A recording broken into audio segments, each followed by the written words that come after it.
Oh.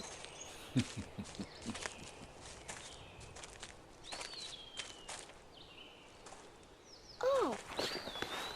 Yep. Yeah.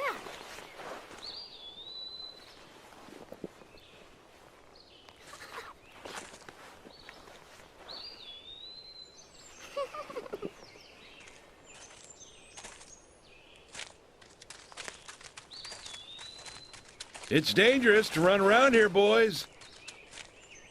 Grandpa, hurry. Hurry up. Grandpa, you're too slow.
I want to hear another story.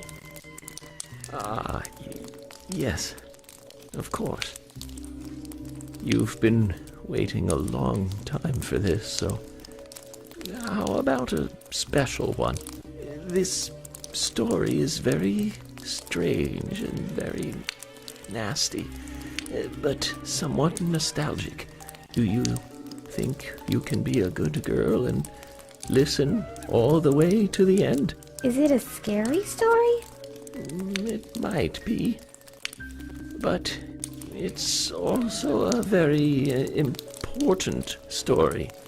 If you don't want to hear it, I can tell you a different story. No, I want to hear it. This way I won't be scared. Will you turn on the TV then? Leave the sound down like always.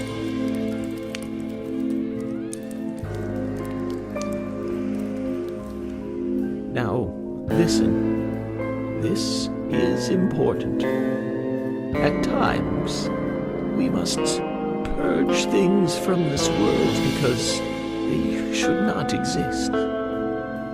Even if it means losing someone that you love.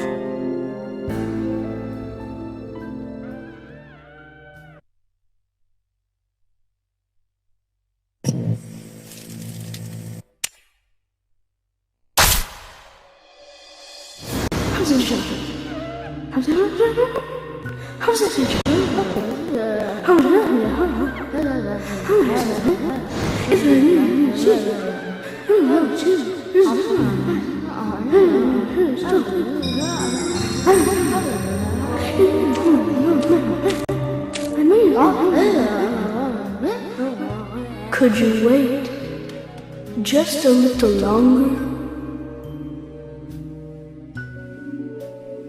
This won't take long.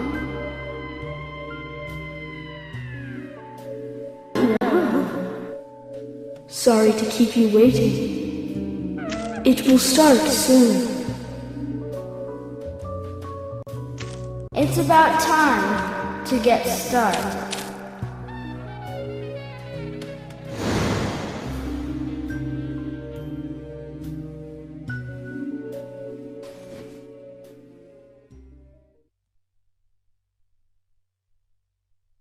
Zach. Zach, can you hear me? It's me, York. If you can hear my voice, could you respond? Good. I thought you went to sleep. Zach, don't be surprised. The crime took place out in the country this time. Let's take it slow. Okay, Zach?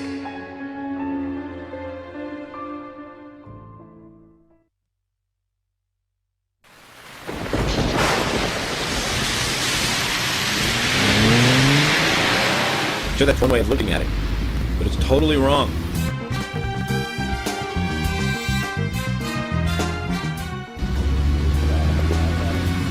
Listen, they both need each other. It's called interdependency, and they both know it. Yeah, I know. He does terrible things to Tom. Nasty, even sadistic things. But that's fine, as long as that's what Tom wants. Think about it. His actions. He's always asking for it. It's his partner's job to fulfill that need, and Jerry knows that. Proof? Well, in the Tom and Jerry show, they live with each other. Hello? Hello?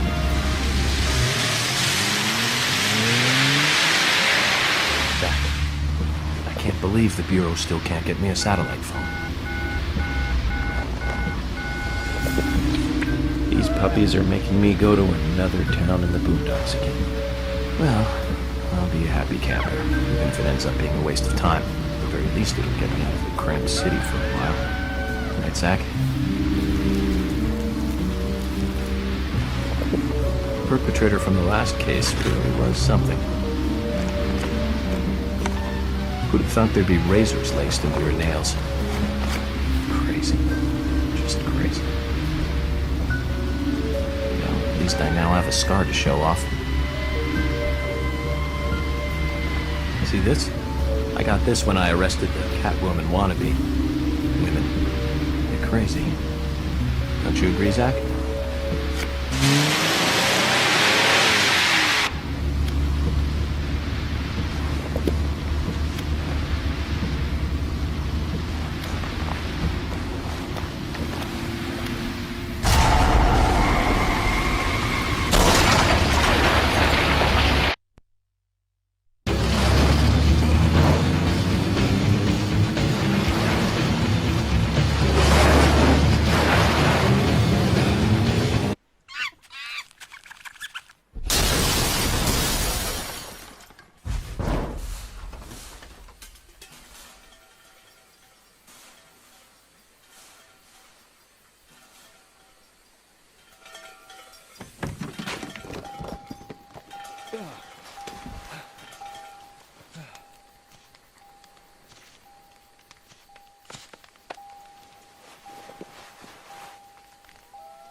Zach, there goes the civilized world.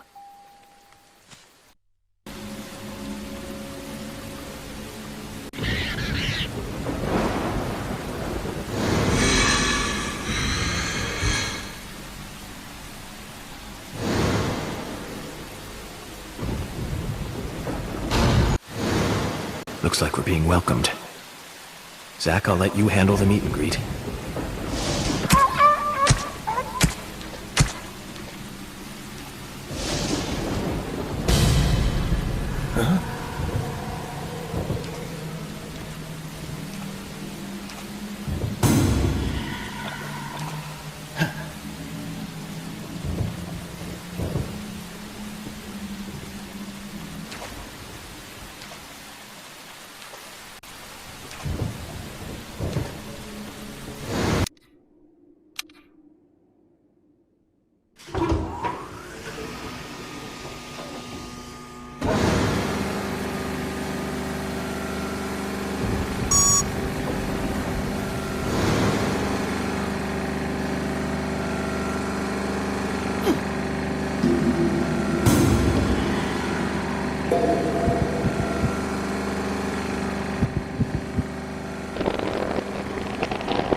Through a lot of crazy situations, but that one takes the cake.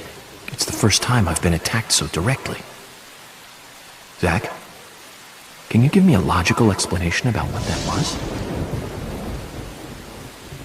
Never mind, don't answer. Life is fun because of the mysteries. Right, Zach?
There's definitely something in this town.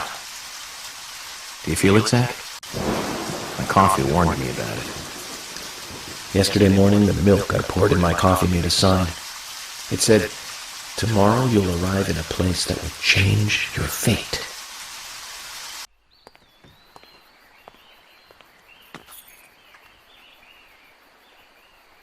Now you were very late.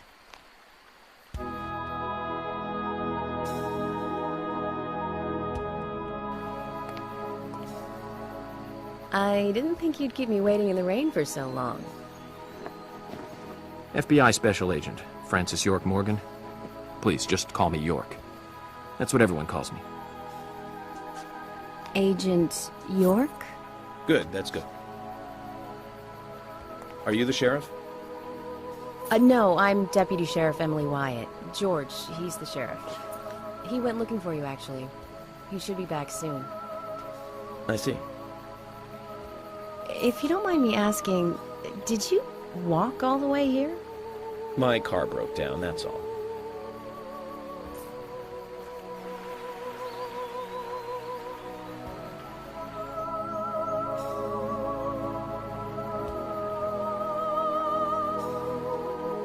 She's easy on the eyes. Definitely worth a trip to the primitive world. By the way, don't mention anything about what happened back there. She'll think you're a psycho. Don't want that, do we, Zach? Welcome to Greenvale. I'm the sheriff, George Woodman. Call me George.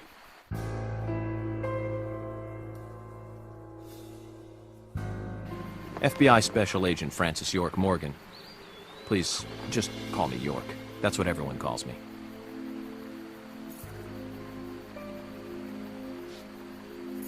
Could you tell me why the FBI is so interested in a small-town homicide? Let's just say it's a personal interest in killers of young women.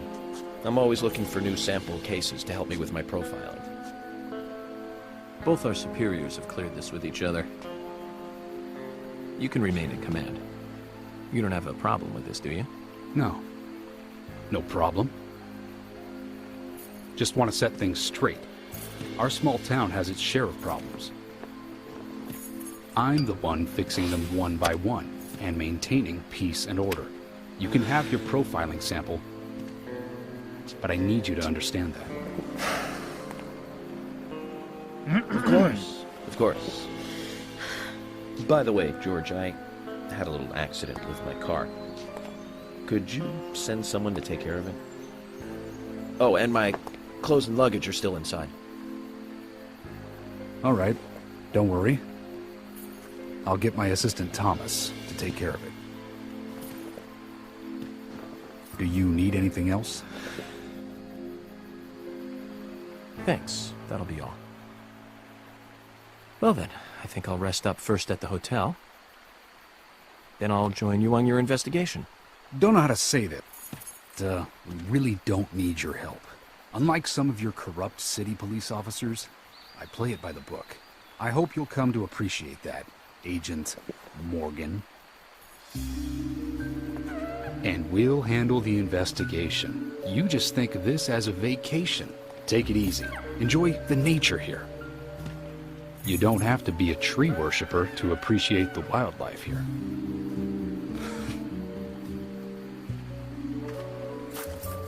Zach, let's reassess the situation.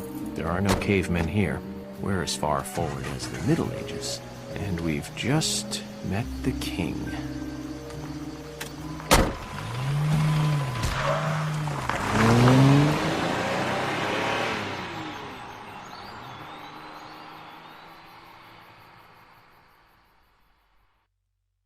Previously during the investigation, these puppies are making me go to another town in the boondocks again. I didn't think you'd keep me waiting in the rain for so long. Welcome to Greenville. I'm the sheriff, George Woodman. Call me George. There's definitely something in this town. Do you feel it, Zach? My coffee warned me about it.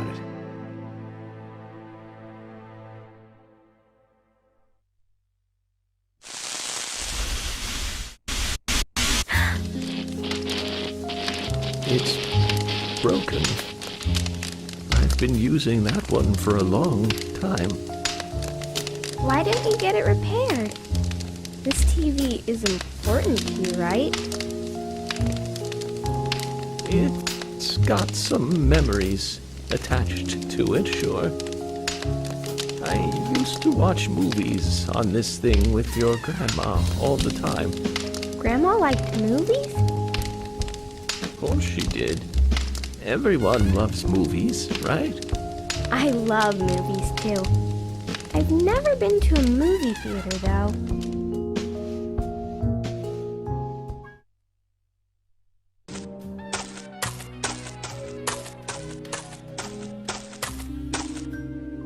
York!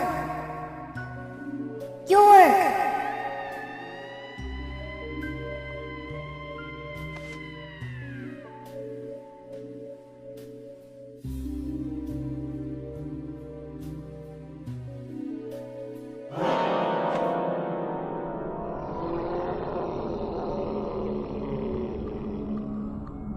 Don't breathe. Hold your breath. They can't see you if you hold your breath. Hurry. Like this. Cover your mouth.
Who are you?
Zach, the symbolism in my dreams continues to intensify. A forest of red trees, a carpet with red leaves, a strange doll, and twin angels. But that child is what bothers me the most. I swear I've seen him before. I just can't remember where.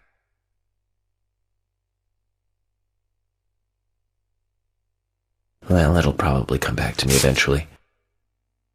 For now, we need coffee.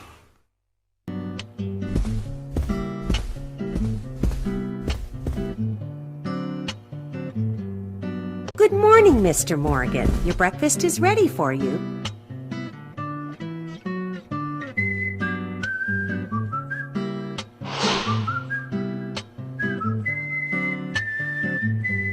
Thank you, Mrs. Polly Oxford. Just Polly is fine. Well then. Thank you, Polly. I'm starving.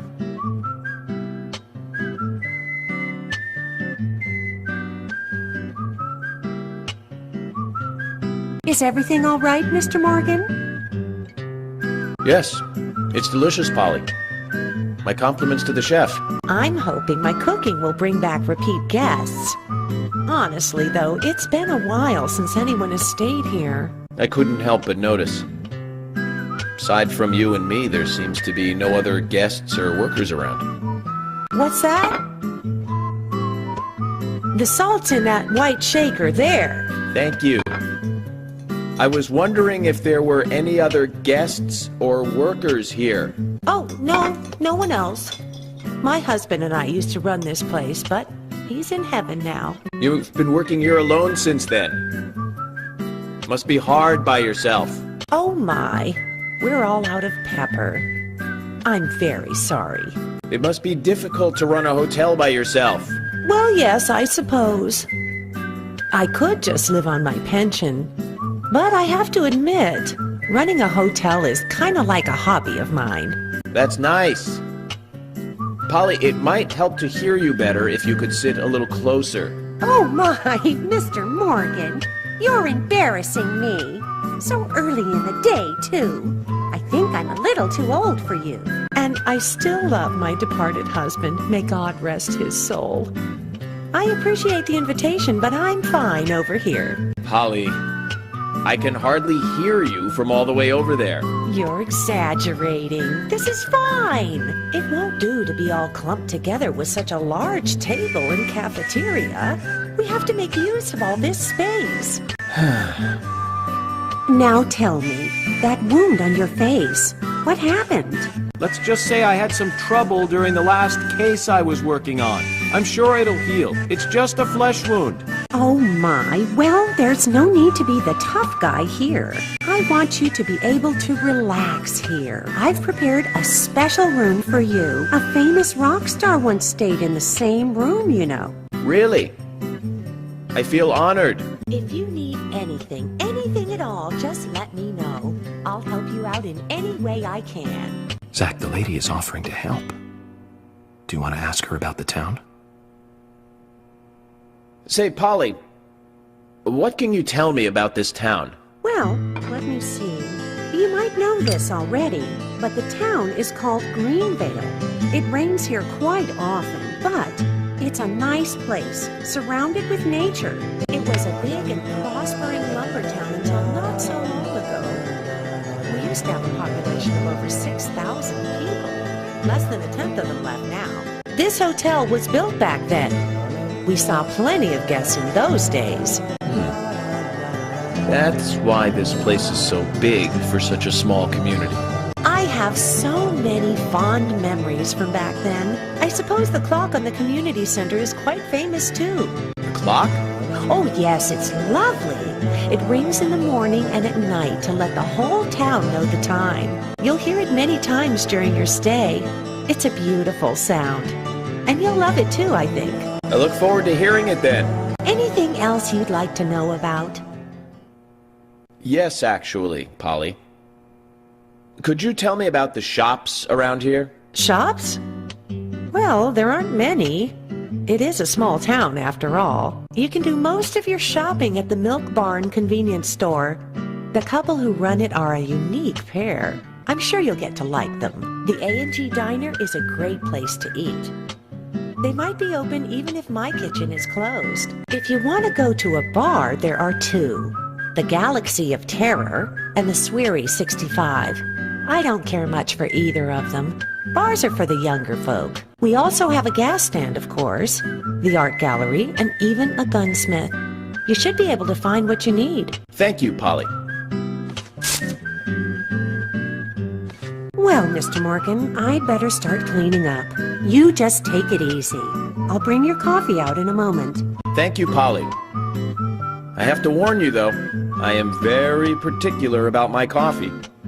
The very best you have, please. I understand. I'll be right back with it.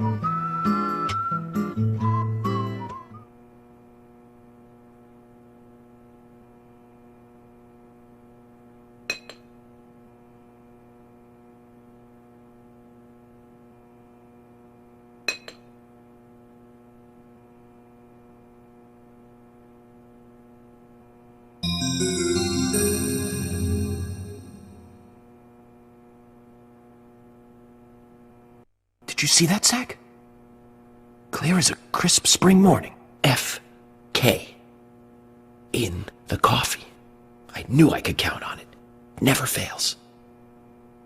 Now then, let's get going.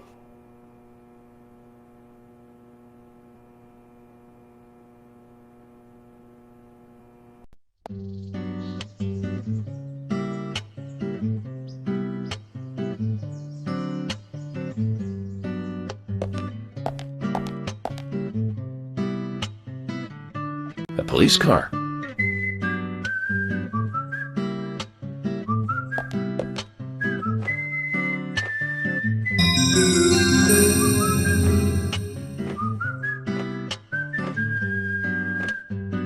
So we have King George to thank for preparing a car for me.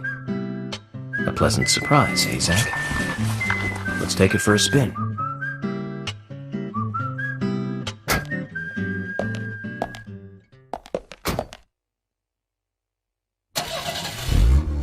I have to tell you, Zach, this place simply amazes me. The keys were left on the front hood, and nobody stole the car. Values. This town has what the country needs. Values. Let's head over to the sheriff's department.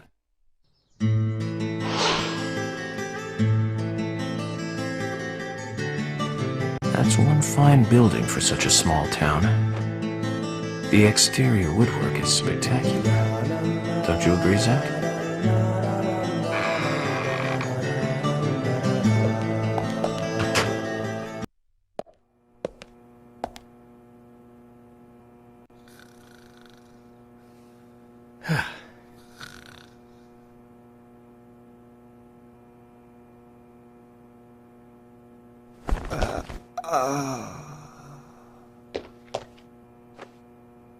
Pleasure to meet you, Agent Morgan.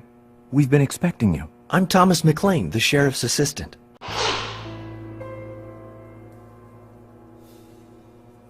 FBI Special Agent Francis York Morgan. Please just call me York. It's what everyone else calls me. Very well then, Agent York. I believe I owe you a thank you for retrieving my belongings from my car. Thanks. Oh, no, just doing my job. I want to help do everything I can to help the investigation. I just can't believe Anna was murdered. She was such a bright and lovely girl. Did you know her well? Well, no, not really. But it's a very small town. I'm sorry. It's just that this is the first really big case I've ever seen. I understand. Just try to relax. Can I have a look at Anna's file now? Yes, of course. The sheriff told me to let you through to the meeting room, but I've lost the key to the cabinet where the files are. Why don't you take a look around while I go look for it? Okay. Let me know when things are ready. Zach, Thomas appears to be the kind and sensitive type, totally at odds with the monarch. Almost a good setting for a cartoon. You found the key. That's the right one?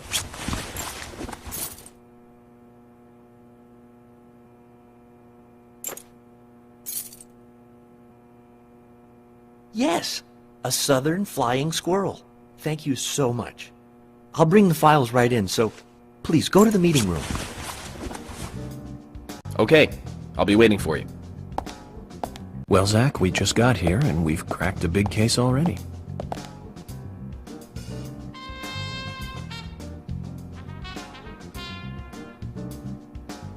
The victim's name was Anna Graham.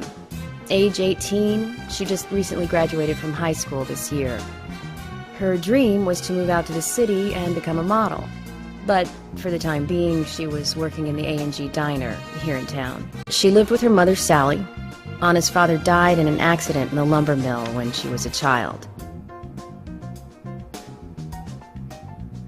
Her mother is unemployed and lives on the insurance money from her husband's accident. After all, it's a small town with a low cost of living. Financially, they seem to get by fine, and they led normal lives. A normal life is exactly what a curious teenager doesn't want. It's all starting to make sense, Zach.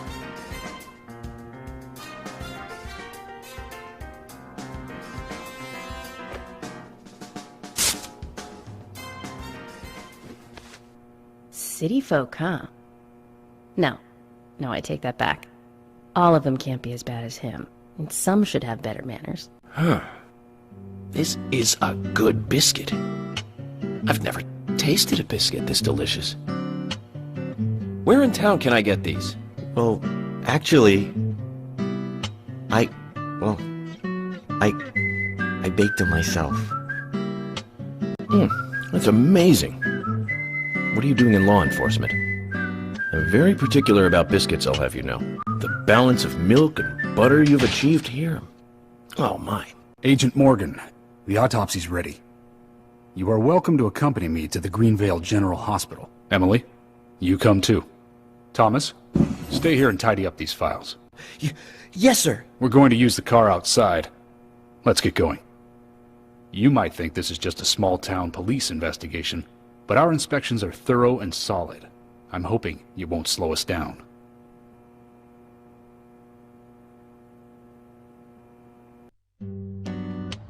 The Greenvale General Hospital is down the road by the lake. It's too far to walk.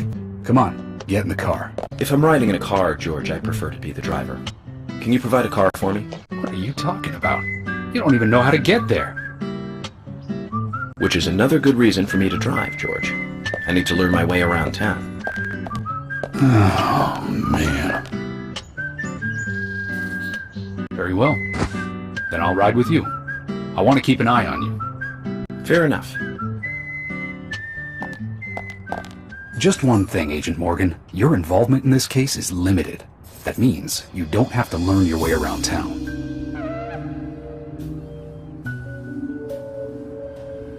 George, we'd better get moving. The hospital closes at 2100.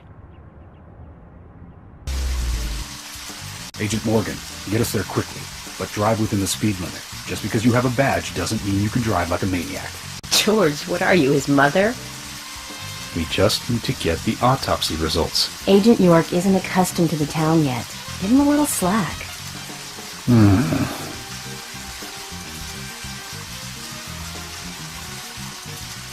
Well then, Agent York, let's get going. Sure, sounds good.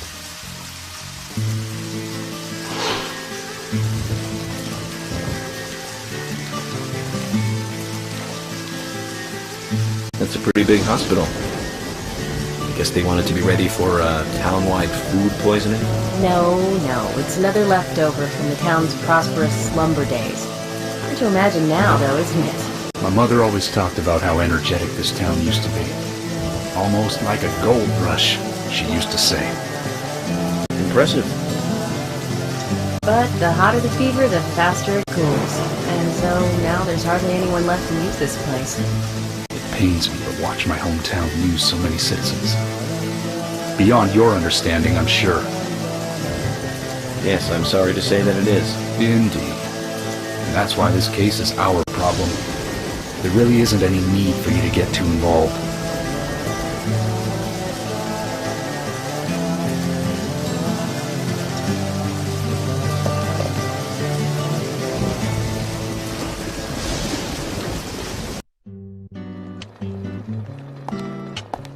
Hello, Sheriff.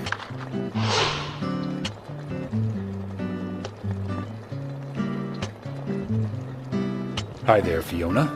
We're here to see Usha. Do you know where he is? I think Dr. Johnson is in the computer room. A computer room? In a hospital? Nice to meet you, Mr. FBI agent. The computer room is where our employees share a computer. Very nice to meet you, too. I'm FBI Special Agent Francis York Morgan. But how did you know I was FBI? Easy. None of the police in this town wear cologne.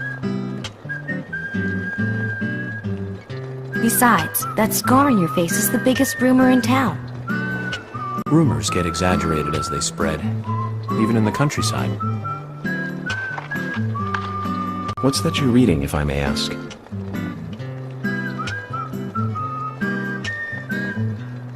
You haven't heard of this yet? It's a recent bestseller mystery. It's set in the U.S., a small traditional North American town close to the Canadian border. A peaceful, traditional place. However, that peaceful town is shattered by a terrible crime, the murder of a local girl. And that incident causes grief and sadness to everyone in town. But everyone feels the seditious, heinous evil still lurking, alive.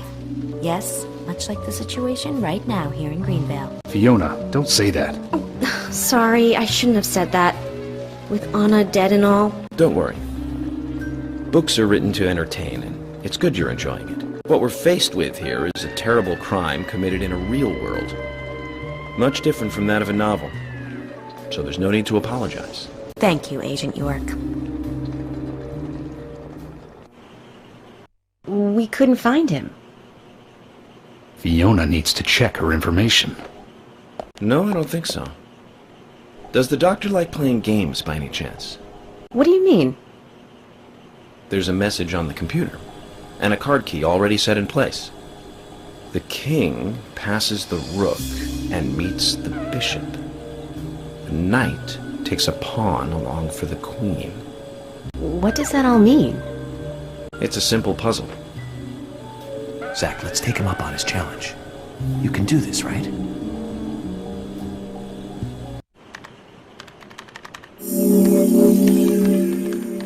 The doctor awaits below with the deceased.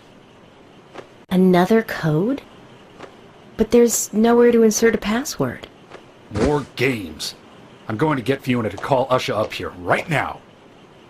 No need, George. The message appeared with the card key. It's telling us where to use it. This is not the time to be joking around, Agent Morgan. Dr. Usha is below with the deceased. With Anna. Below being underground, I take it. Simple. Simple. Then it's time to meet the mischievous architect of this little game. Nah.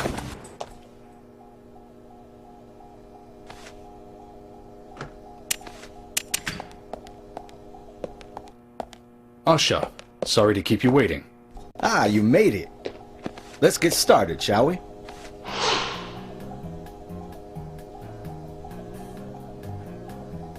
This is Agent Morgan from the FBI. Nice to meet you. I'm Usha Johnson, the doctor in this hospital. FBI Special Agent Francis York Morgan. Please, call me York. Everyone calls me that. Very well, Agent York. Are you a forensic practitioner? Let's just say I've dealt with corpses before. That battle of wits, by the way. Did you create that yourself? Mm-hmm. I just wanted to see if our FBI agent could handle the task. I see. Well, it was pretty fun. Oh, I'm glad you liked it. We don't have much time. We need those autopsy results.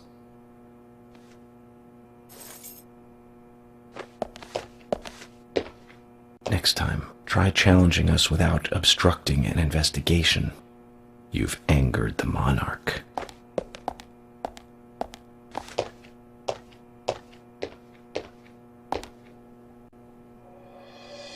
From the onset of rigor mortis, the stiffening of the muscles, the time of death is estimated to be between 20 and 2200 hours. That's still quite early for such a crime to take place. Note that there are 2 exterior wounds, pressure marks around the neck, and a long cut running from chest to abdomen. Blood marks on her right hand tell us she was gripping something round in her right hand.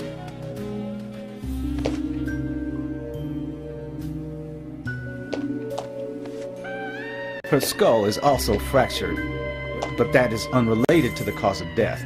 It probably happened to her after she was killed.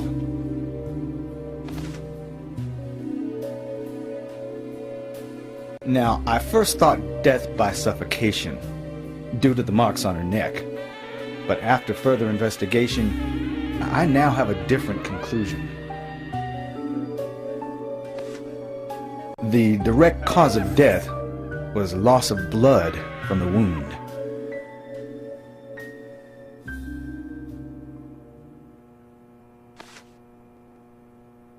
Which means? She was cut up while she was still alive.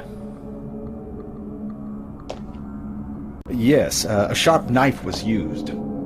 It was inserted beneath the sternum and then quickly sliced downwards. The excessive loss of blood from her internal organs is what actually killed her. Her nails are clean, and with no skin cells from the attacker. She also doesn't appear to have been bound nor badly beaten. She was apparently killed without resistance.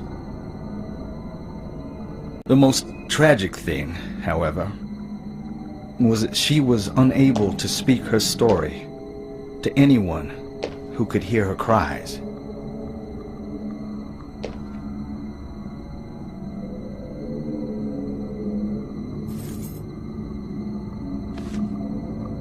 The perpetrator cut out Anna's tongue. Well, I believe she was drugged first to phase her consciousness, and then the killer killed her. Now, the killer most likely has a deep, traumatized past concerning women. He probably cannot converse with them normally. Cutting out the tongue suggests a very lonely individual. Either that, or a truly hardcore sadist. He must get off on watching women suffer, especially when they can't answer back. Now, he watched as the blood pumped from her body, as she gradually grew cold. Now, a case in Seattle in 1985 was much like... Usha, please, limit your report to your findings as a doctor. Criminal profiling is my job.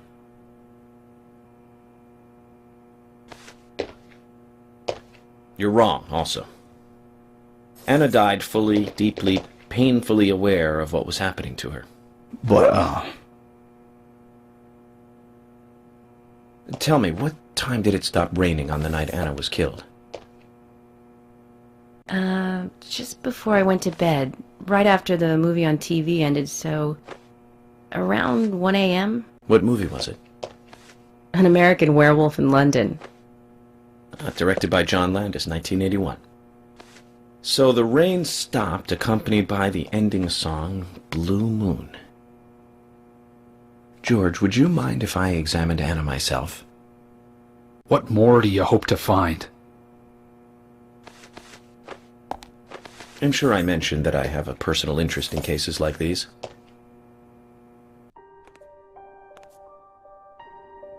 From her lack of resistance, I'd say that Anna's injuries happened very quickly.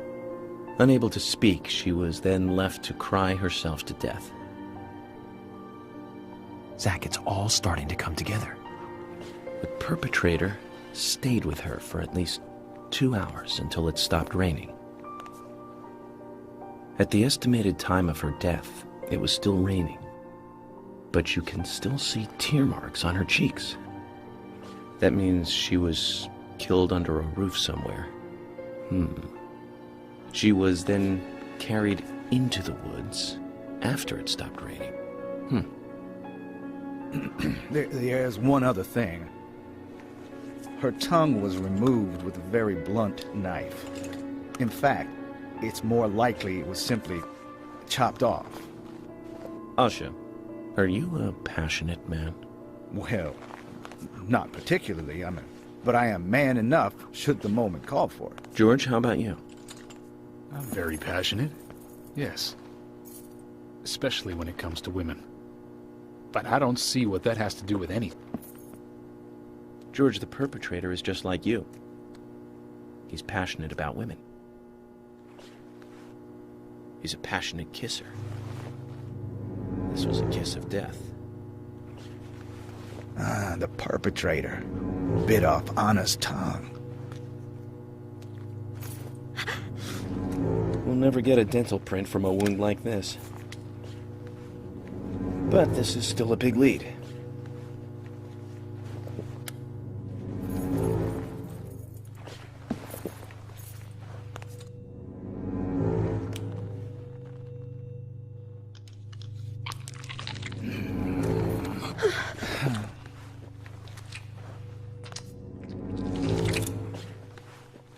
Jackpot, Zach. Shame, but our old-time all-American sightseeing tour just came to an end. This case is now under the jurisdiction of the FBI. I'm assuming command. I'll need you to assist me in the investigation. What in the hell do you mean, Agent Morgan? I know I said I was passionate, but you can't think I did this. That's not why I'm assuming command, George. You're a suspect just as much as every other passionate man on Earth. Let me show you something.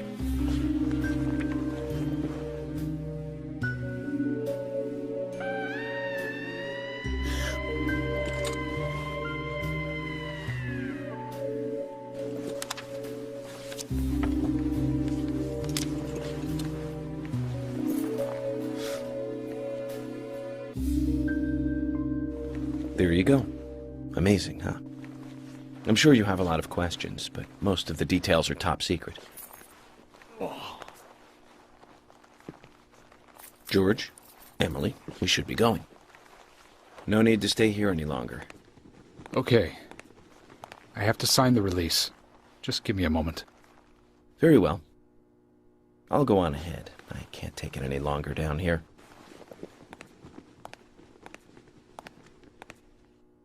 Bishop takes queen. His rook takes your queen. Then your knight takes rook. And checkmate. Huh?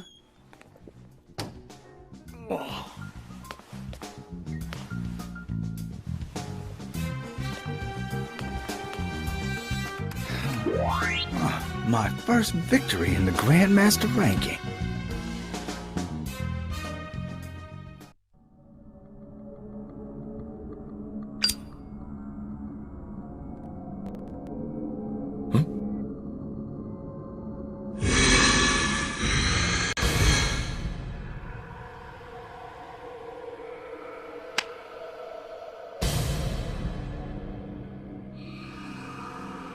Zach, they're here.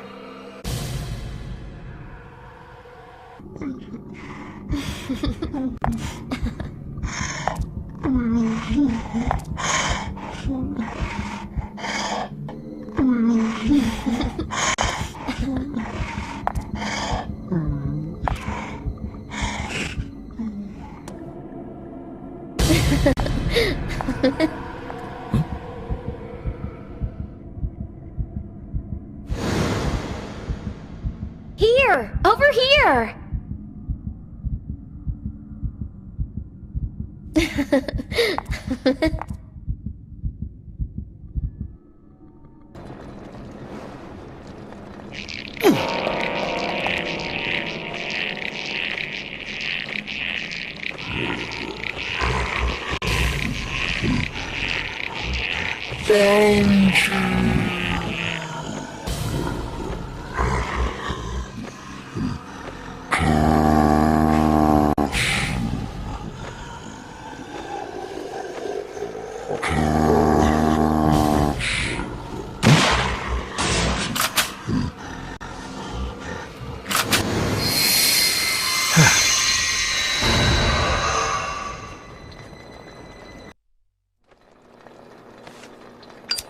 Agent Morgan, if you're so desperate, then why not smoke two at once?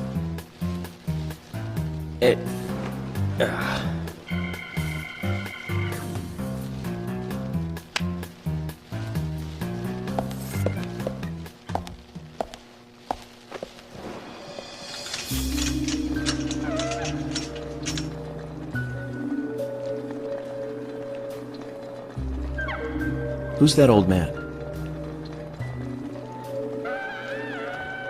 That's Harry. Harry Stewart. One of the bigger problems around here. His father started up the lumber trade and founded this town. He's a weird one, as I'm sure you can see. Always dressed like that, never speaking to the townsfolk. And just FYI, he owns almost the entire town. Not that that makes any difference. So long as I'm around, he won't be getting away with any funny business.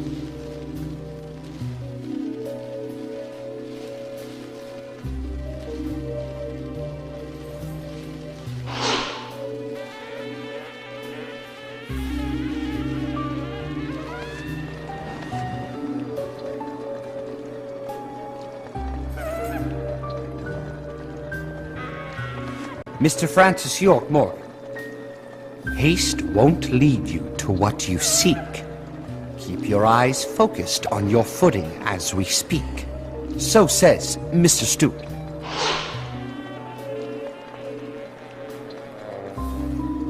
Nice to meet you, too. How did you know my name?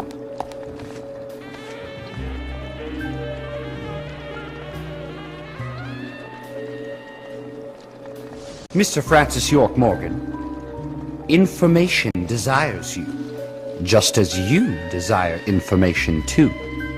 So says Mr. Stewart.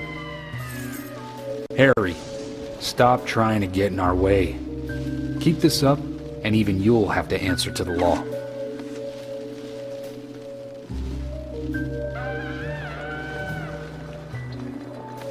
Mr. Francis York Morgan, with each rain our town goes mad.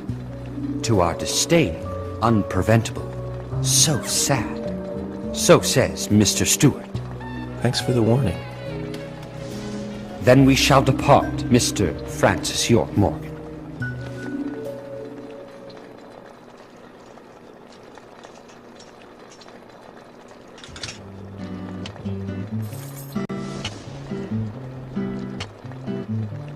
That's how he always is. Always spouting that nonsense. Don't give it any thought. It's all gibberish. Emily here. Uh-huh. Oh. Okay, thank you, Thomas. Agent York, we've contacted the first witnesses to the crime scene. You can interview them where they found the dead body. Excellent. I was just about to ask if you could take me there. The body was found in the Greenvale Forest Park. That's west from here, and too far to walk. A forest park? It's the pride of the town. It has a beautiful trail leading to a viewing site over Velvet Falls. That does sound fantastic. Show me the sights. That may have to wait. We promised to be there by 1800 to interview the first witnesses to the crime scene. Agent Morgan, if I could just give you a friendly warning. Are you really upset about me taking over the case? I have the authority approved by the FBI to assume command. I understand you don't like it, but you will follow my orders. I'm not disputing FBI authority, but this is our town. You won't get far alone, and you gain nothing by antagonizing me. It's part of my personality. I just do things my way. I can take you off the case if you wish. Stop it, you two. We need to solve this case, not bicker among ourselves.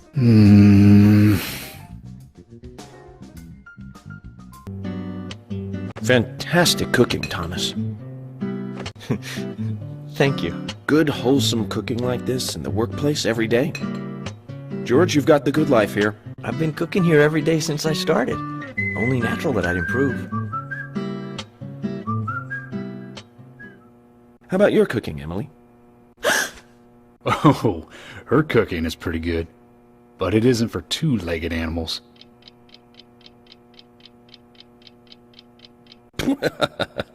Oh, did you hear that, Zach? Not for two-legged animals. I'll have to remember that one.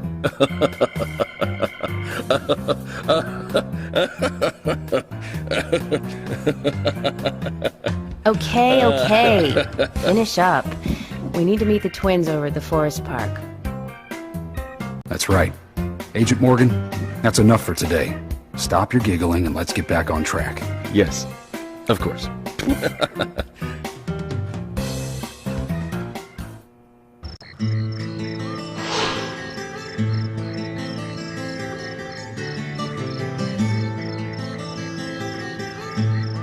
What are you playing at? You tell us to come here, and you keep us waiting.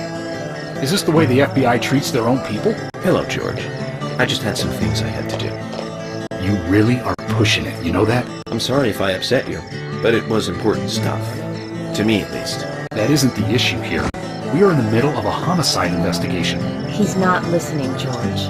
I think we both know by now how little he thinks of other people's feelings. I'll be more careful from now on. I promise.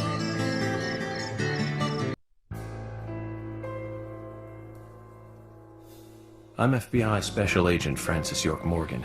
Please call me York. It's what everyone calls me. And you are Jim Green? That I am, son. I keep these woods.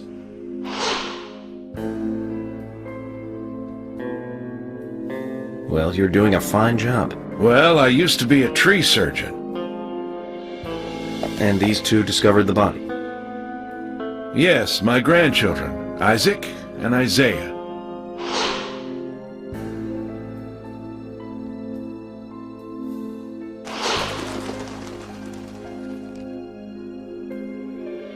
Zach, you see that? Twins. Just like in my dream. We gotta keep an eye on these two. I'm sorry. Could we talk away from the boys?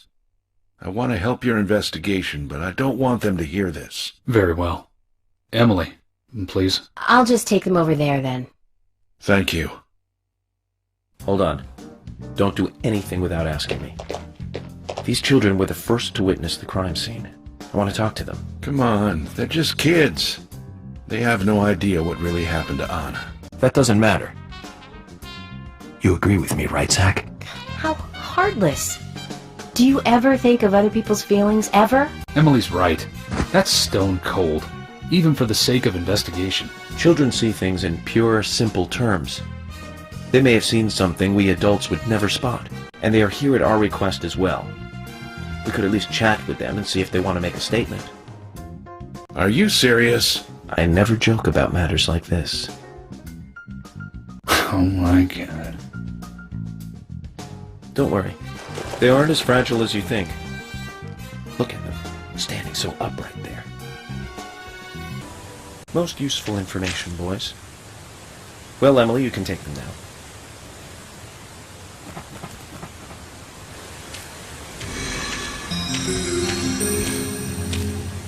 Okay, Zach.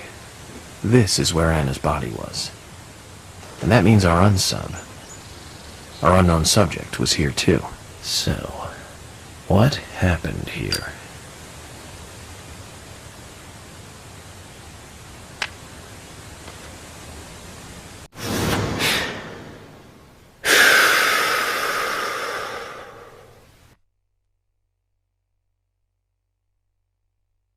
Zach, something is still missing. We need more clues.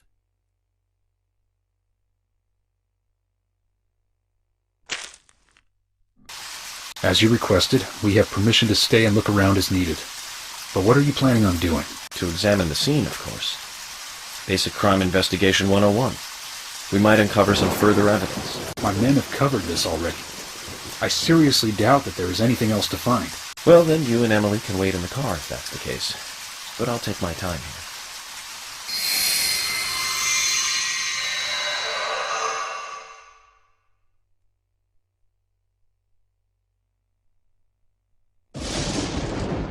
Haven't seen one of these in a long time.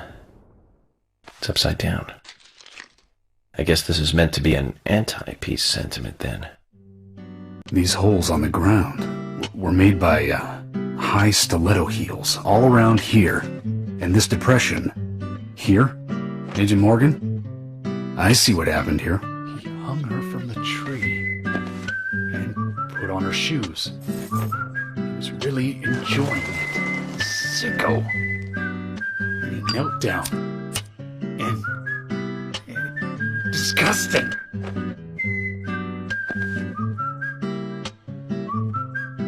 George, you certainly have a vivid imagination.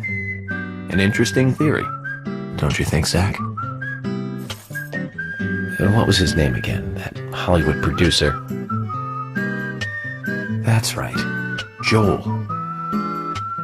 We really ought to introduce George to him, Zach.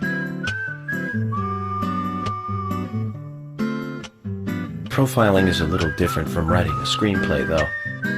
An idea being interesting doesn't make it fact. Let me enlighten you, George.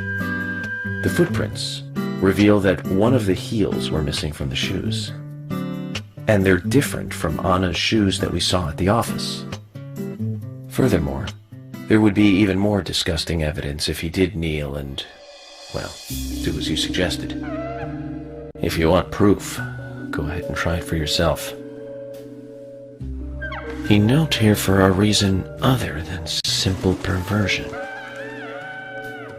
Zach, what was he doing in front of Anna?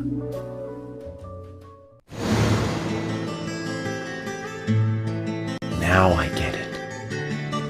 He was kneeling to pray in front of her. Just like the twins said. She was a goddess. The unsung, our unknown subject, offered prayers to Anna's mom. Its bitten out tongue and massive body wound. Once dead Anna was transformed from an object of despite into one of worship. So who is Miss Stiletto Heels? The steps are close coming up to the body, and then farther apart going away. There was a reason to hurry away then. That settles it then, George. Miss Stiletto Heels is a third party here. She's not the murderer. No one runs away from an object of worship. She could be another victim who was with Anna. Or perhaps an accomplice who fled for some reason. She is also one who took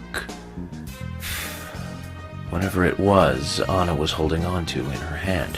But why? Why did she leave her here?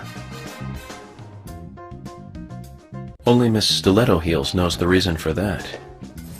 She might know something about the man with the reversed peace mark, too.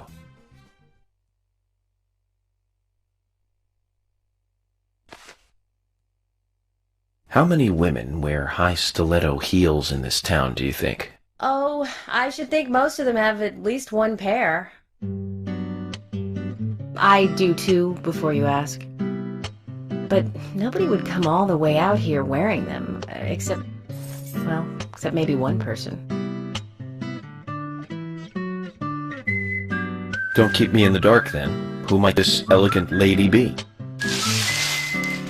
Diane, the owner of the art gallery. But she's out of town for a big art auction. I heard she'll be coming back in a couple days.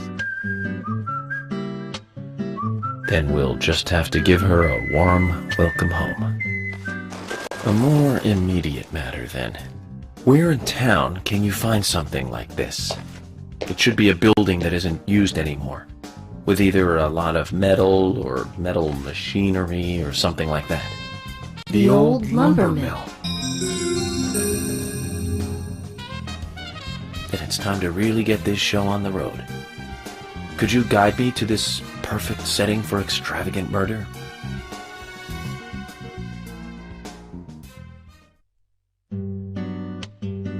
The lumber mill is pretty far from here. If that's where she was killed, why would the killer go to all the trouble of carrying her all the way here? I don't know yet. My profiling instincts tell me one thing is for sure, though. The unsub's personality is totally different before and after the crime. The unsub killed her in a brutal, horrifying way, and then displays powerful adoration after she's dead. Something close to love. That could well be the key to all this. I will say this, though, George.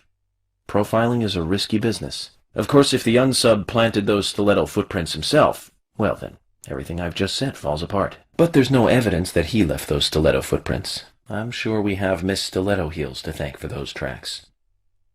All I can do is deduce the unsub's feelings in light of the evidence, and carefully figure the unsub's M.O., modus operandi, his way of thinking. It usually unveils something that a normal forensic analysis may overlook. That's my way of profiling. It's not for everyone, but it works for me. I'm going in alone. You two stay here. I can't concentrate on profiling with other people around me. Now hold on a minute. We're investigating this case together. Listen, I can't risk the crime scene being compromised by you two. What are you saying? You're not the only professional law enforcement officer here, Agent Morgan. We know how to secure a crime scene. I'm sorry. That was rude of me. But this is how I operate. Furthermore... Yes? Furthermore what? To me, the outsider FBI agent, every citizen of this town is a suspect. You two could be in on this whole thing for all I know. I have to keep suspects out of the crime scene. How can you say such a thing? Is he making fun of us? We should have left him behind and come here by ourselves. You're right. I've never been so insulted. I'm sorry, but I'm just doing my job.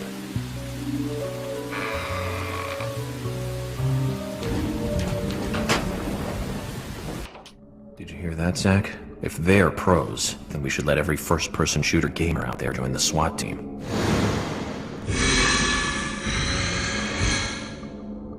Zach, they're here.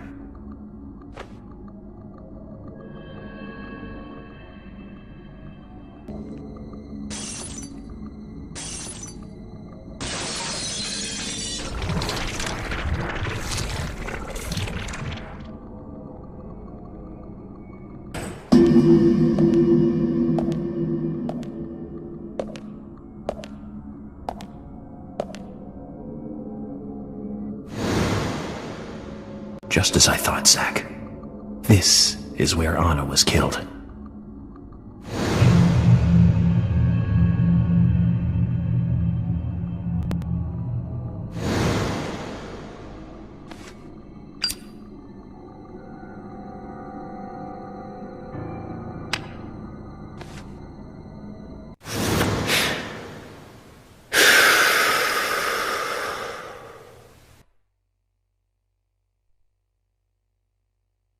Too much noise. We're still missing a vital piece of the puzzle.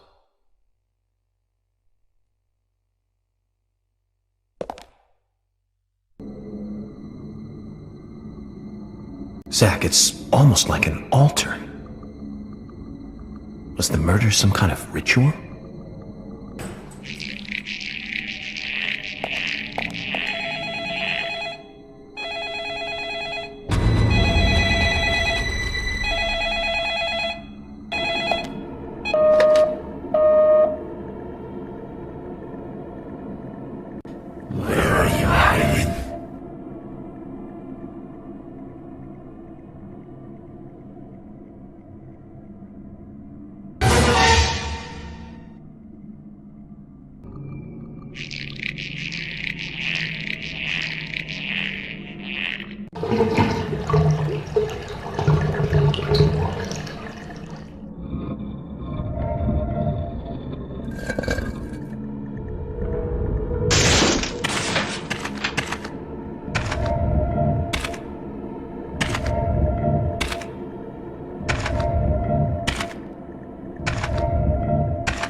Huh?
That's all the information we need, Zach. Let's go back and show them what we found.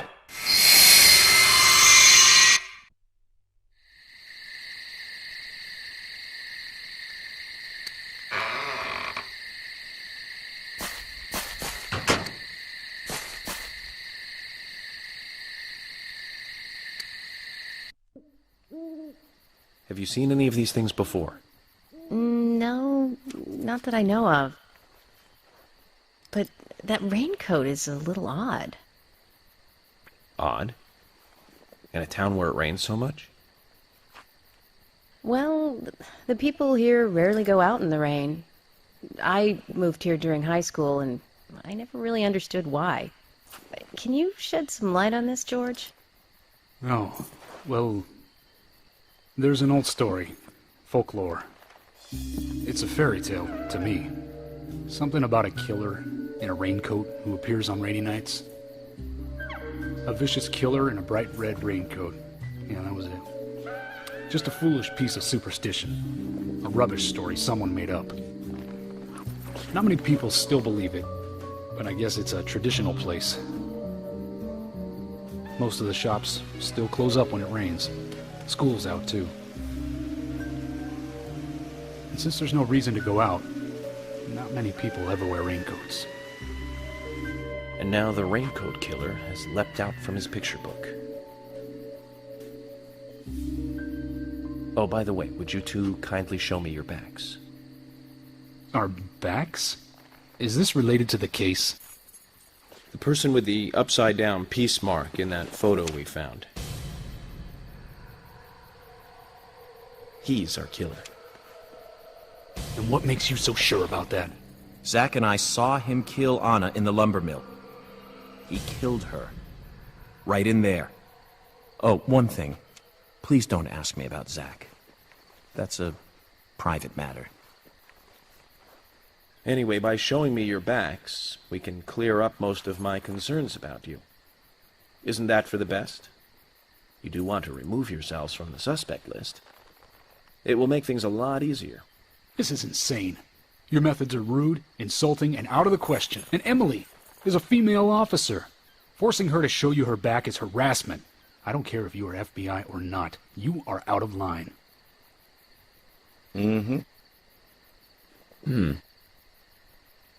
George, it's okay. Let's just show him and get it over with. Emily, are you crazy? Look, we flash our backs and he'll start trusting us a little more. Right? Agent York?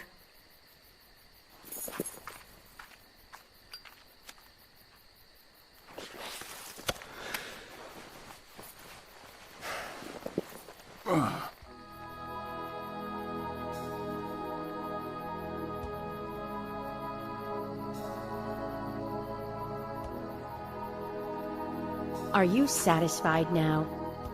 Yes. My apologies. Now you, George. Yeah, okay. I can't refuse it now, can I? But don't expect to get your way all the time, Agent Morgan.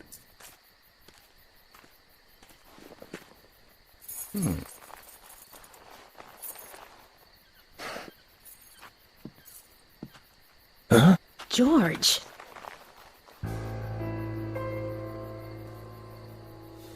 What are these scars? Just like your Mr. Zach. Something private. I don't have to tell you about it. Of course. Just like Zach.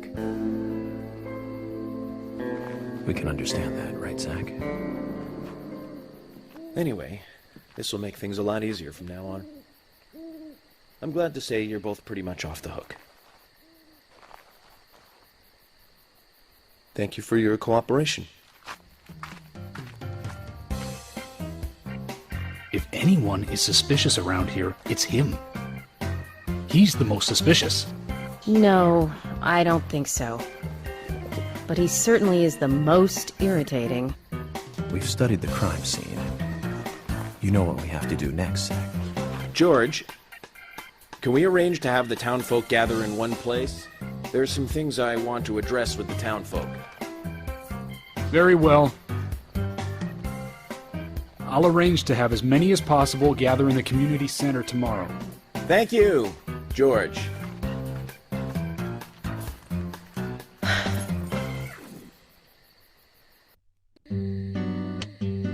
Welcome back, everyone. Thomas. Agent Morgan, it's past 2100.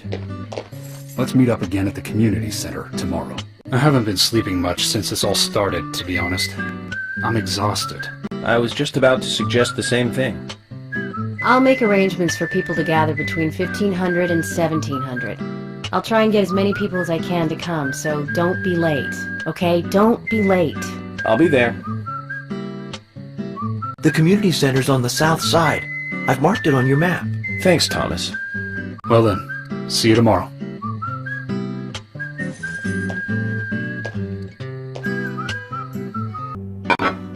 So, what exactly do you want to talk to everyone about? This case goes deeper than you think. The townfolk may have heard about the murder, but they don't understand it.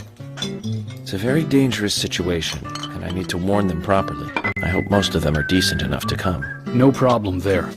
Emily has made all the arrangements. I've told everyone to gather around between 1500 and 1700. Great.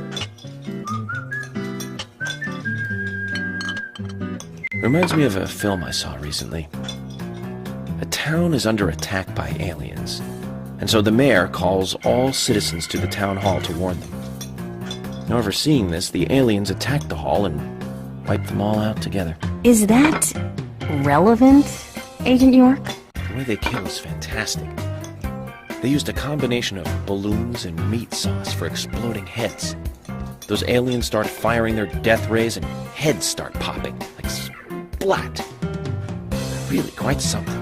Agent York, some of us are trying to eat here. I know, Emily, I'm one of them. Well, anyway, your cooking is the best, Thomas. Thank you. No problem.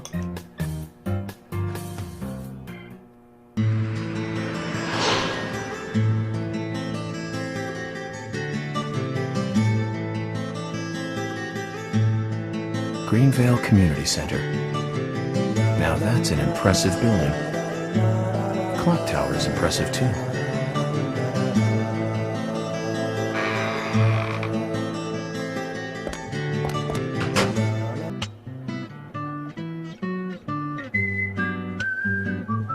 Zach, I haven't been on stage like this since elementary school.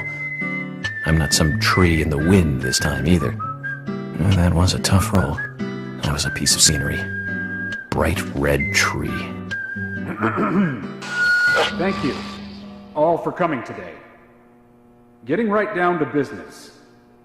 Agent Morgan from the Federal Bureau of Investigations wishes to speak with you. Good afternoon.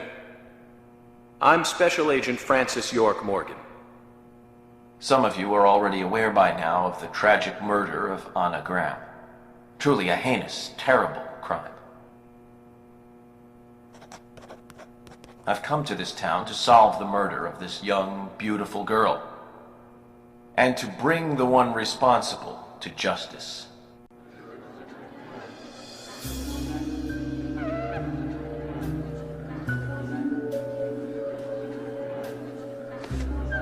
Unfortunately, incidents like these have a tendency to happen again. I asked to have you gathered here so I can share some advice in order to minimize the risk of further fatal incidents. Firstly, please, stay away from any dark, dangerous, isolated places.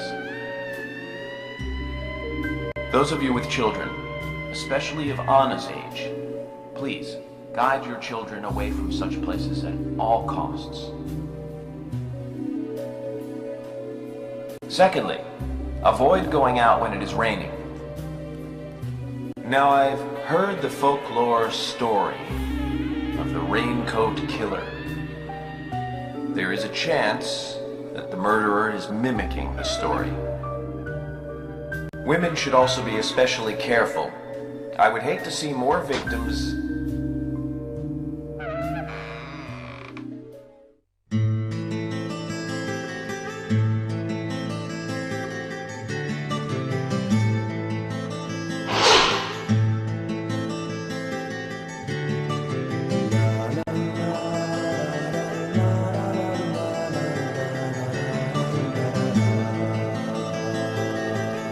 Who's the fashionably late one? That's Carol, Thomas's sister. She owns a bar. Thomas's sister.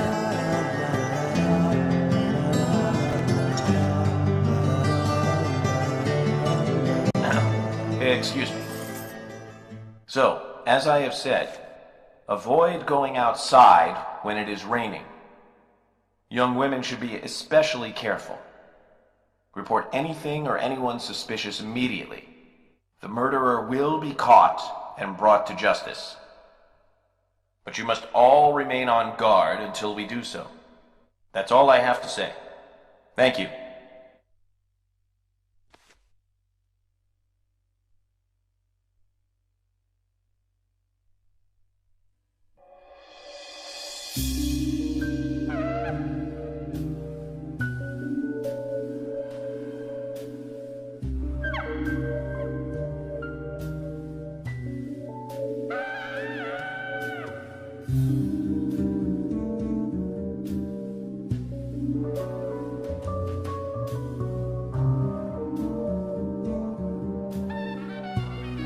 When paying for our sins, we must not frown. The loss of Anna was for that debt.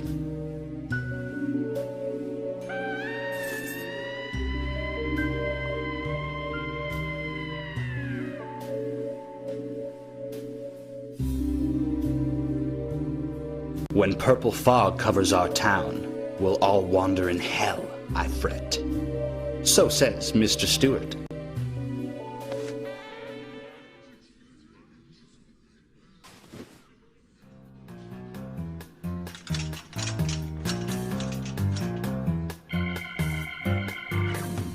Sure knows how to steal thunder. Well then, Zach, let's ask some questions before all these guys leave. Agent York, your words really made me think about Anna's death again. How could one do such a terrible thing? I'm still in shock. Thomas, I forgot to ask. You don't have a tattoo on your back, do you? Tattoo?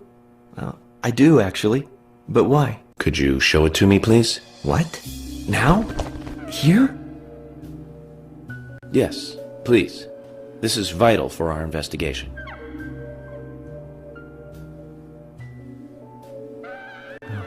Okay, if it's gonna help you any.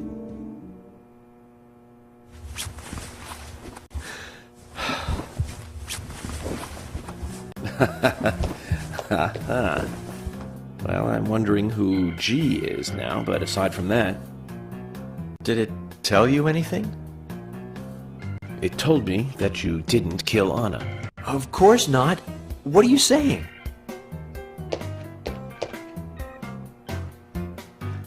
You ought to see that tattoo, Zach. A big heart with an arrow through it and Love G in the center. I don't know when he got that done, but we've all been through the 80s.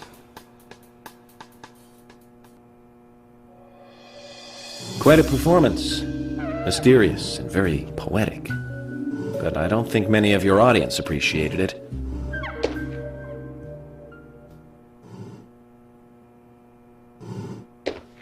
Mr. Francis York Morgan, the purple fog appears with rain, soiling and ruining our town. The evil does not drain.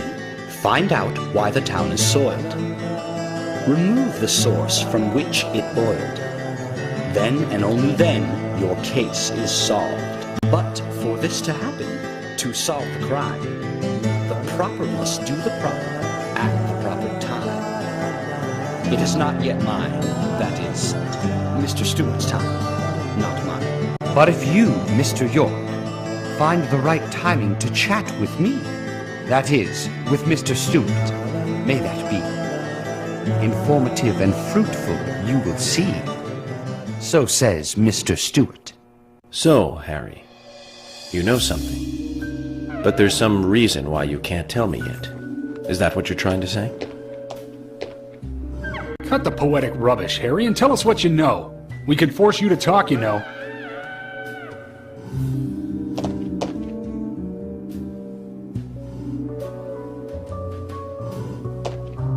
Mr. Francis York Morgan, pay close attention to the signs, the omens, and the premonitions. Small they may be, they still are finds, and helpful to your investigations. So says Mr. Stewart. Thanks for the warning, Harry. But don't worry. Me and Zach, we know what we're doing.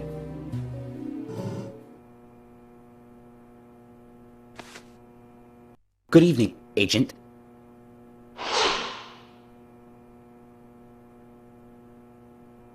Good evening, Mr. Brian, the gravekeeper. Brian. Mr. Brian. I like the retro look. Auditioning for Little Grave on the Prairie? Anna. Oh, she was so beautiful. Too soon. Too soon to go to the grave. So sad. So sad. I totally agree. That's why I'm here, looking for the one who did it. Were you close to her? Anna, her smile, so warm. Anna, blonde hair, so bright.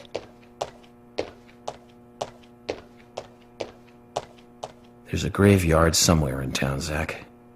I'm not excited about the idea, but maybe we should at least check it out.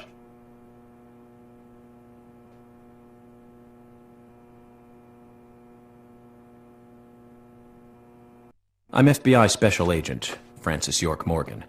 So Anna was killed, but why does that bring the FBI here?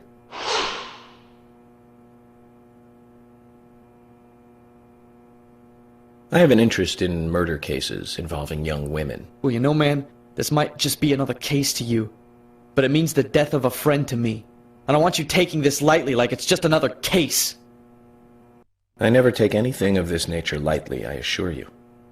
I'm here to apprehend the perpetrator who did this. Yeah, because local enforcement can't shine their own boots, right? Good point. You can't always count on the police now, can you? But that doesn't mean you're going to capture the perpetrator yourself, Quint. How do you know my name? I memorized the name of every citizen before arriving in town. I also know about you and your significant other. You mean Becky? Don't underestimate the FBI. We know and see everything. I'm sorry if I was a little harsh. I want to help, I do. Okay? Okay, Zach, I'll tell you how I knew his name. He's got a small Q on his hat. That was the only name beginning with Q that I could think of. He was even kind enough to tell us his girlfriend's name. I can read him like a book, Zach.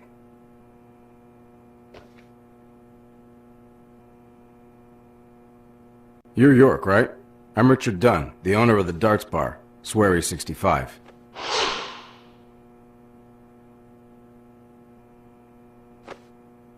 How'd you like the town? Oh, it's great. Aside from the murder that happened here. Yep. Murder just doesn't fit with a small town like ours. Well, Richard, I'll have to correct you on that. Crimes don't care about size. Big town, small town, just isn't a factor. I guess you're right. So, how did you know Anna? I've known her since she was a child. She was the same age as my son. You know, she always stood out, being pretty and all, just like her mother, Sally. What do you know about Sally? Well, I went all through school with her right here in town. I never thought our children would be the same age. I don't see her here today. Ah, well, see, she lost her husband, and this time it's her daughter.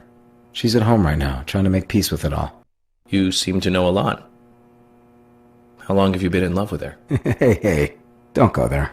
That scar of yours tells me you got your hands full too, right? Let's not dive into personal matters. It'll be better for you and me. You're right, Richard. Collecting gossip won't help with the matter at hand. Agent York, you make any progress? Of course, plenty. Tell me, Usha, when is Anna's funeral? That's still undecided. Sally isn't really in any condition to do it right now. Her mother? I don't see her here. Anna was his sole reason for living after her husband was deceased. Well, she's probably huddled up at home. And I should probably take some time to pay her a visit. Well, yes, you should. And I'd appreciate it if you could, too. But don't go too hard on her, okay? Are you getting closer to catching the murderer? Hello again, Fiona. Good to see you here. Well, Dr. Johnson told me to be here. He said it would be important. Well, that was good advice. He may be young, but he seems like a wise man. Oh, and he's a very hard-working person, too. Everyone thinks he's some kind of weirdo, but I don't think so at all.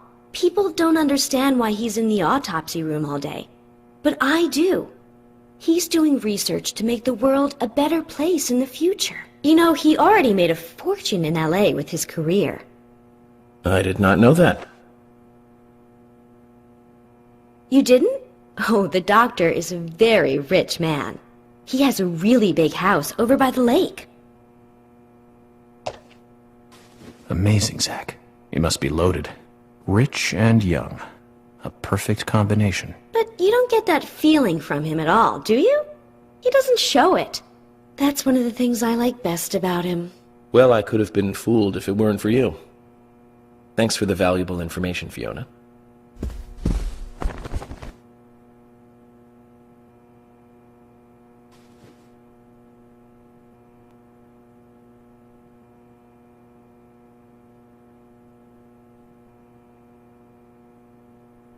So you're the FBI agent, are you?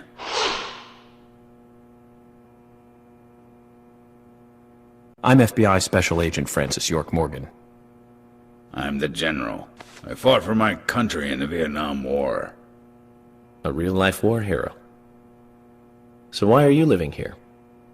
Soldier, this is my hometown.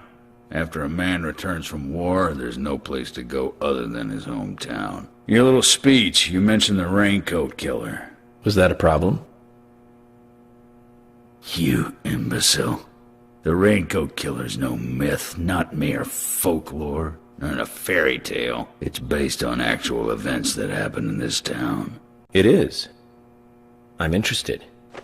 Can you tell me more about this? You kids today don't even know how to ask for something right. Soldier, if you want to hear more, you come to my office. He literally exudes raw power, Zach. Despite the credibility issues, we should give him a visit. One thing, though. Calls himself a general, but isn't that a sergeant's uniform?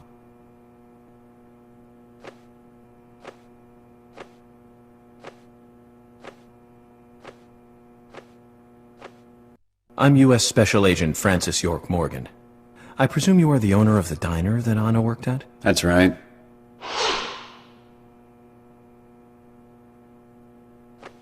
I'd like to ask you a few questions about Anna Graham. Did you notice anything strange about her prior to the incident? Nick, are you hiding something? No, nothing. You're sure? I'm sorry, but I don't like repeating myself.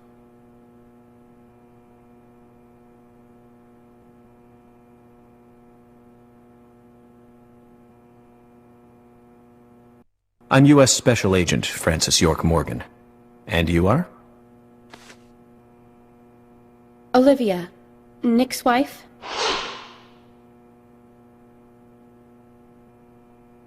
Anna worked at your husband's diner, right? What kind of girl was she? Well, she was a very hard worker. A nice girl. Did you ever see her acting strange? Well, not really. But there was one thing. Well, you see, the diner closes when it rains. Many shops do that around here, as you might have heard. Anyway, Anna always seemed unfocused the day after it rained. And came in late, too. It was almost as if she used up all her energy the day before. Come to think of it, that was really strange. Did that legendary monster really kill her? It wasn't a monster. Just a criminal. Criminal I'm going to catch and bring to justice.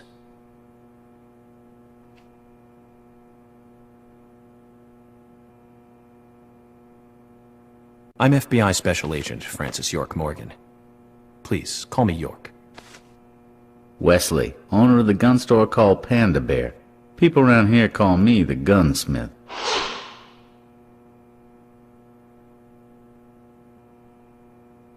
Was there something you want to ask me? How do you make a living running a gun store in a place like this? I'd be worried because there can't be that many customers. Worry gives a small thing a big shadow. I do gunsmith work in my shop, too. If you got the skills, the customers find you. All you need is a network. I hope so. You've got quite a selection here. No wonder people come from all around. Even today, a customer paid me to go to Seattle for some help. I just got back. I see. Well, I'll be sure to visit your store sometime. I'd like for you to take a look at my gun. Understood. Look forward to it. The shop will be open again tomorrow. It's usually open from 2000 to 0600.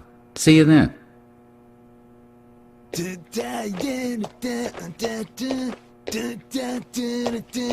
Yeah! Hey there, FBI. I'm Keith Ingram.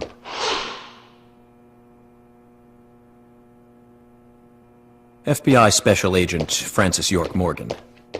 Please, call me York. That's what everyone always calls me. Okay, York. No problem, man. So, Keith, I hear you run the Milk Barn convenience store. That's right, man. Rock and roll!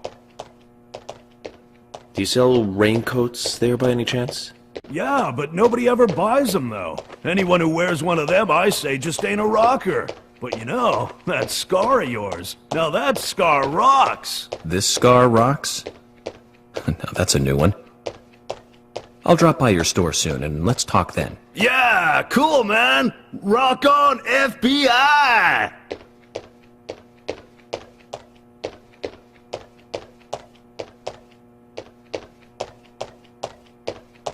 You're Isaac and Isaiah's mother? Yes, I'm Lily.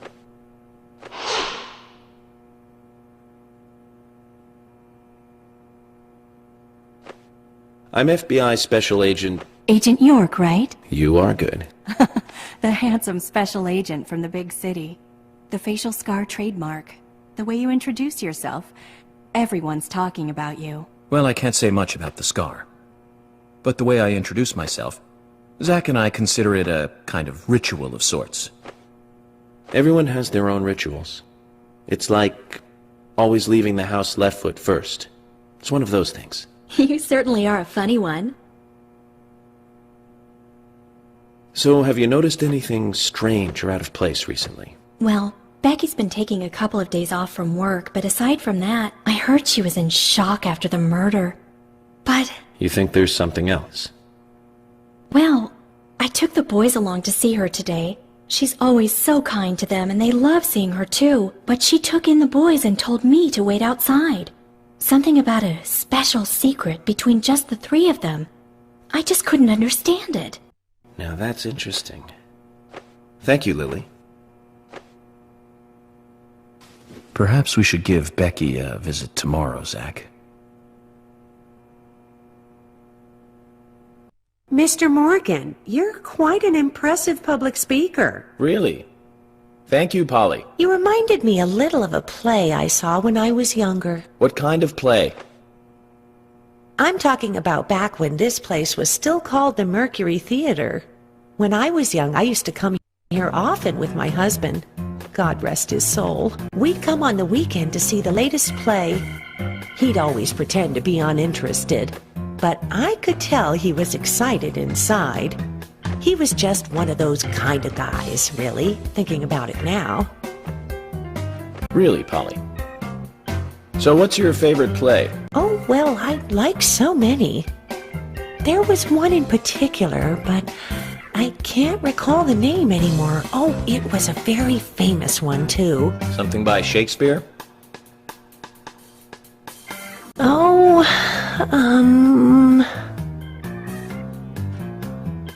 No, nothing.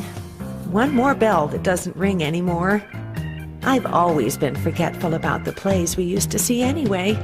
Oh, and my husband would get angry at me for forgetting what we saw. He'd go on for hours retelling what the play was about. His eyes were so sparkling, like a happy young boy. I see. So, what's your favorite play? Oh, I almost forgot, Mr. Morgan. We're going to have another guest soon. I have to get back and get things ready. Sorry for having to hurry away. I'll see you back at the hotel. Zach, I think she could embarrass the toughest of the FBI's interrogators. She successfully avoided answering my question, Zach. Amazing.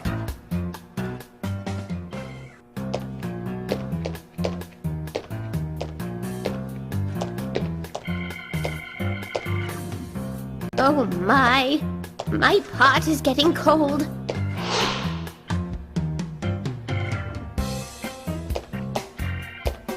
Hey, mister, my pot is getting cold. You are... who? What are you saying? I'm Sigourney. Sigourney. Sigourney. Okay. Now, what is the matter? Can you explain? No time for chatting. I need to hurry. My pot is getting colder. Oh, you're useless. Zach, we've met all sorts today, but really, she takes the cake. Amazing.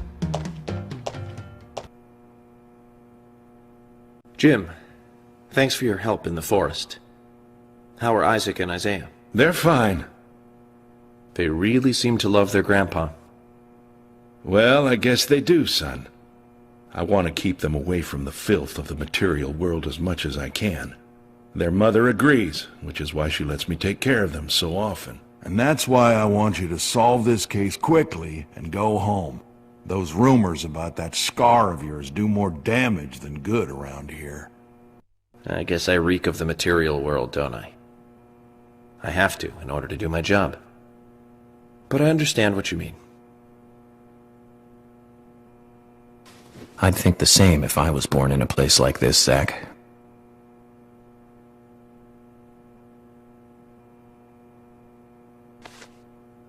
I ain't got nothing to tell the cops.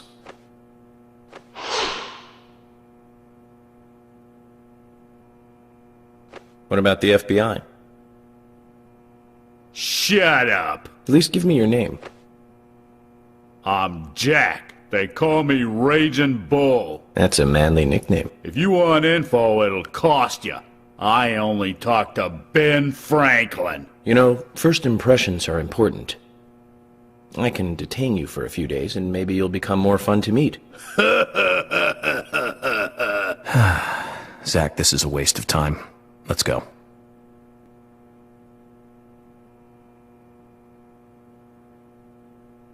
Hey, good looking.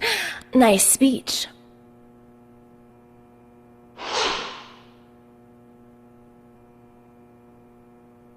And you are? Oh, I'm Gina. I'm married to Jack. He runs the gas station. Call me the Rose. You look pretty... revealing. Oh, this old thing. Oh, you should see some of my other clothes. You? Ooh, now you are cool. That scar really is a turn-on. You should come to my station. I'll give you a little extra service. That would be great. I can't believe how expensive gasoline is nowadays. Some extra service would be great. Now, about my current case. Do you have any information on Anna? Have you seen anything suspicious? Oh, I don't know. Talk to my hubby about the difficult stuff, okay? This is getting us nowhere, Zach.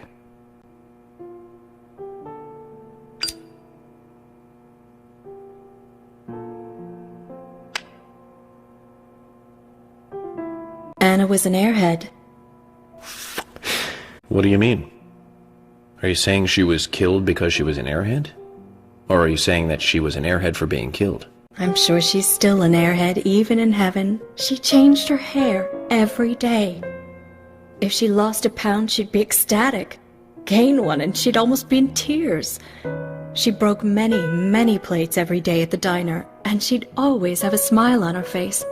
Always having fun. Everyone looked at her and knew she was a cute, adorable, loving airhead. But they would be smiling right along with her. I wouldn't be surprised if the angels smiled with her too.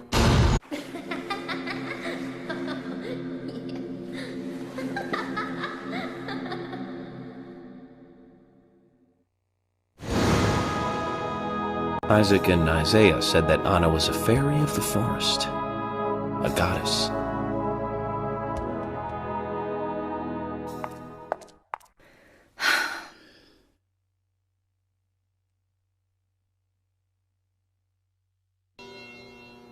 Agent Morgan, I'd like to let everyone go home now. Let's go outside.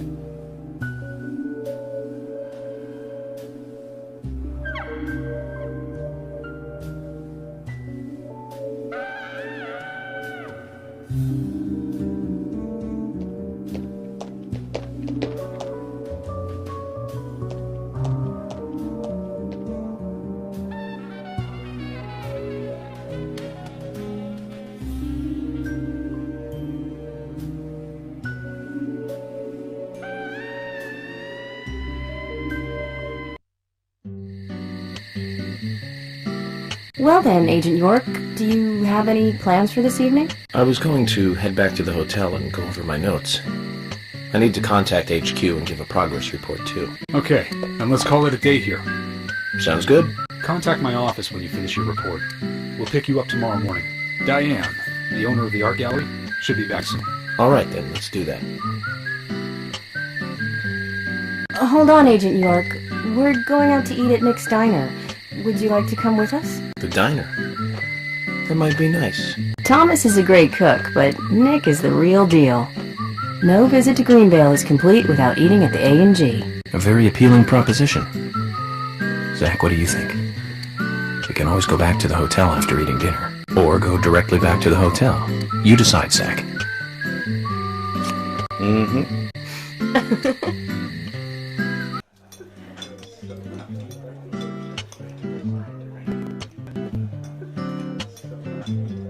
I've been sheriff here for a long time now, and this is the worst murder I've ever seen.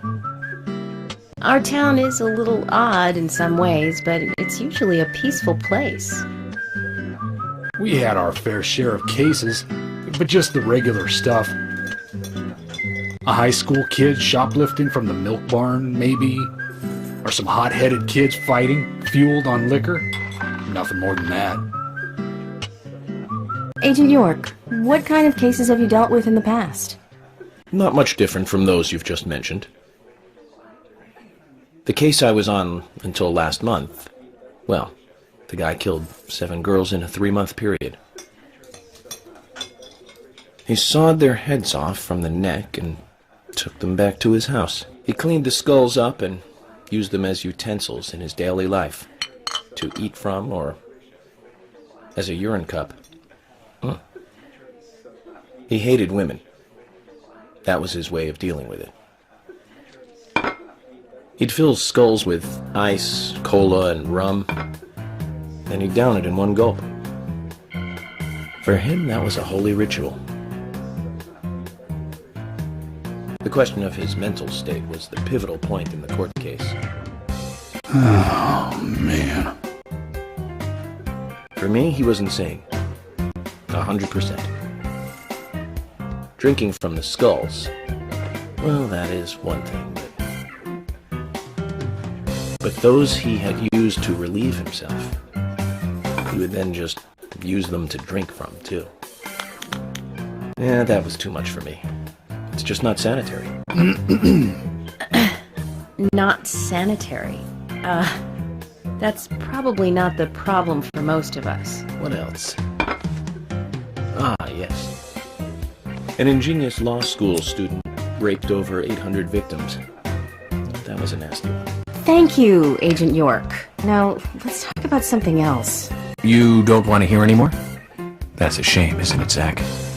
I was just about to get to the good part, too. Sounds like you live in a totally different world. I mean, you're like an elite agent who just jumped out from a movie or something. In your eyes, we must look like we're just playing cops and robbers. I give up. I can't compete with you. Don't say that, Emily. The cases you have solved are all full-fledged crimes. A crime is a crime. Size doesn't matter. There is no big and small. Crimes always have a criminal and a victim. No victim will ever welcome a crime, no matter what its size. So, fundamentally, there is no difference in size.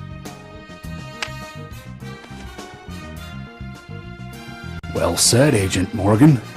We work day and night to preserve peace and order in this town. You understand that, right? Of course, but still, I don't view shoplifting and Anna's murder as the same level of crime. Me neither. I never even dreamt that such a thing could ever even happen in this town. I keep on expecting to see Anna here in this diner, waiting on tables.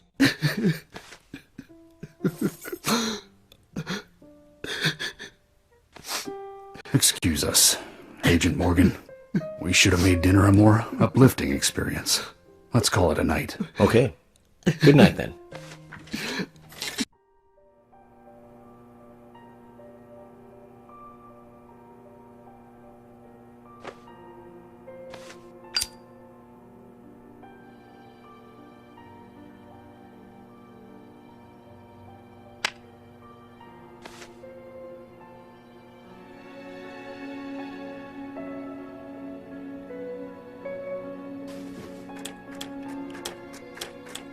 Okay then, Zach.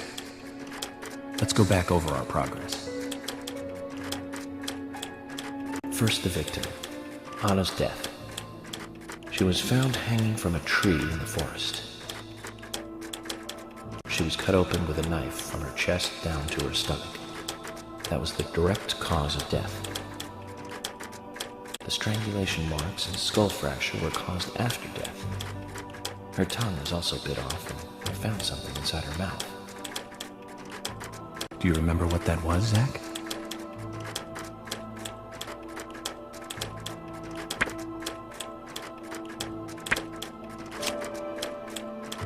That's right. We found the same red seed in her mouth.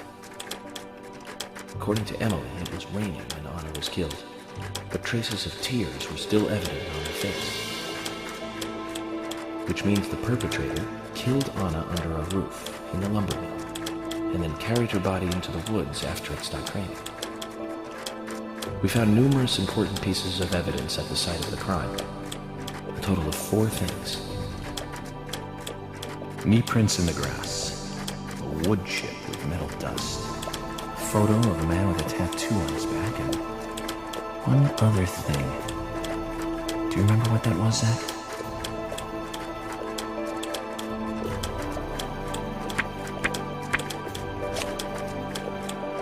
That's right, a broken stiletto heel. Aligning this with the other evidence suggests that 2 people came into contact with Anna's body prior to it being discovered by us. Those being the perpetrator who killed Anna and Miss Stiletto Heel. There is also the possibility that a third party carried Anna to the woods. That means we could be dealing with 3 people. 2 or 3 people. In any case, Miss Stiletto Heel may have vital information. We need to find her next. We didn't use forensic methods, but we're still closing in on the criminal.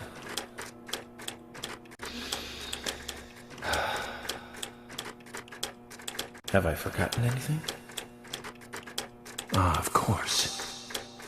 The marks on her hand tell us that Anna was gripping something when she died. Do you remember that, Zach? What do you think she was holding on to?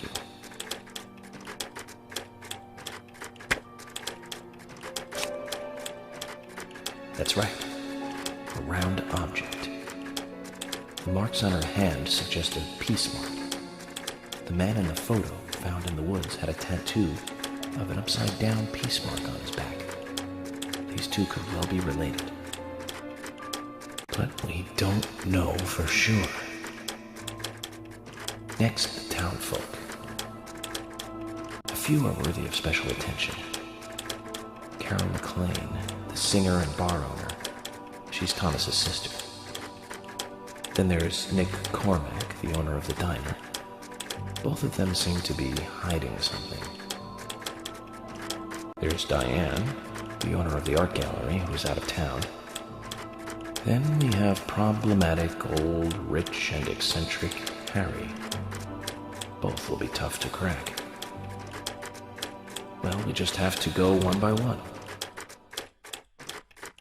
I've been thinking, one of the biggest rewards here is the fantastic food. Enjoying food is cultural, and yet it's also a bit uncivilized.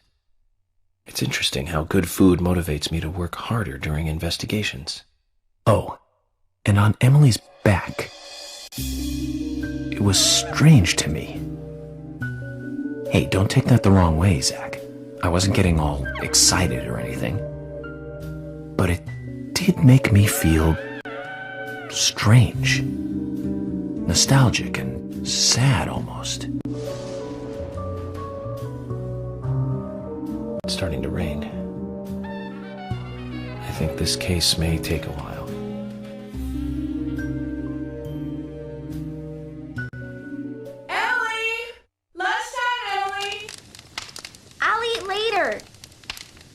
You'll eat right now, young lady. You need to listen to your mother. I want to hear the rest of the story. Eat your lunch. Then take a nap. Then I'll tell you the rest. But I want to hear it now. There's no need to rush things.